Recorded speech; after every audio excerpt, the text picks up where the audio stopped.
শিক্ষার্থীদের নিরাপত্তা নিশ্চিতের পাশাপাশি সংশ্লিষ্টদের সাথে আলোচনা করে শিক্ষা প্রতিষ্ঠান খোলা হবে বলে জানিয়েছেন শিক্ষামন্ত্রী। কোটা আন্দোলনের সময় নিহত বাংলাদেশ ইউনিভার্সিটি অফ প্রফেশনালসের শিক্ষার্থী মুগ্ধর পরিবারের সাথে দেখা করতে গেলে সাংবাদিকদের কথা জানান তিনি বলেন, প্রতিটি হত্যাকাণ্ডের বিচার হবে। শারমিন নীরা রিপোর্ট।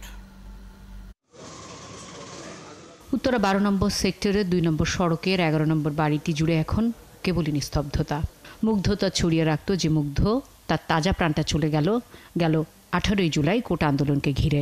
শনিবার মুগ্ধর পরিবারের সাথে দেখা করতে আসেন শিক্ষামন্ত্রী, প্রতিমন্ত্রী, উপদেষ্টা, ছিলেন সংস্কৃতি প্রতিমন্ত্রীও।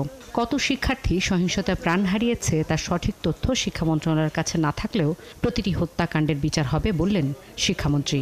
লাশের রাজনীতি বন্ধ হোক এমন চাওয়ার কথাও জানান তিনি। আমরা কিছু কিছু জায়গায় অভিযোগ পাচ্ছি যে কিছু কিছু জায়গায় প্রশাসনিক হয়রানি বা আইনগত হয়রানির একটা আলোচনা এখানে এসেছে। আমরা প্রত্যেকটি ঘটনায় যে সমস্ত শিক্ষার্থী যদি কোনোভাবে হয়রানির শিকার হয়ে থাকে, আমরা বলবো আমাদের সাথে অবশ্যই যোগাযোগ করবেন। প্রশ্ন ছিল শিক্ষা প্রতিষ্ঠান খোলা আর স্থগিত হওয়া এইচএসসি পরীক্ষা নিয়েও। শিক্ষার্থীদের নিরাপত্তাটা এখানে খুবই গুরুত্বপূর্ণ, জননিরাপত্তাটা খুবই গুরুত্বপূর্ণ। সুতরাং আমরা কি আবারও এই ধরনের পরিস্থিতির মুখে পড়তে চাই, যেখানে এই যে একটা সন্দেহ এসেছে বা অনেক জায়গায় প্রমাণস্বরূপ দেখছি যে ঢাকার বাইরে থেকে বহিরাগতরা এসে নানান ধরনের ক্যাম্পাসে যে ধরনের তাণ্ডব চালিয়েছে, সেই ধরনের পরিস্থিতি আবারও হোক, সেটা তো আমরা কেউই চাই না।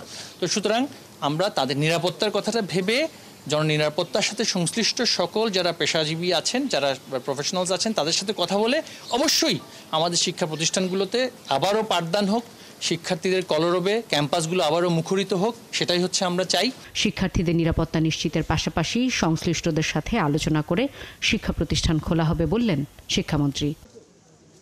শারমিন নীরা, 71, ঢাকা।